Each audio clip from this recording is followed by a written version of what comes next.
Dagli enti bilaterali di commercio, servizio e turismo della città metropolitana di Venezia arrivano più di 3 milioni e 300 mila euro stanziati nel biennio 2022-2023 per il sostegno al reddito dei lavoratori del settore.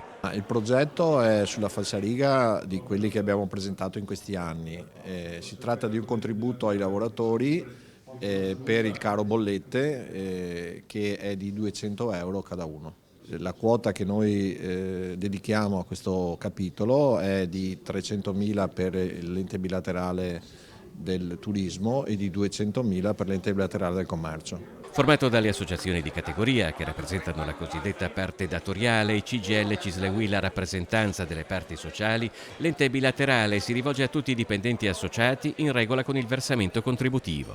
Che il contributo straordinario che viene erogato da parte dell'ente bilaterale dà una mano in questo momento a quei lavoratori che sono in difficoltà, oltre ovviamente ai contributi ordinari che vengono normalmente erogati. Quindi abbiamo definito insieme con le parti datoriali di dare un contributo straordinario oltre a quelli già erogati ordinariamente.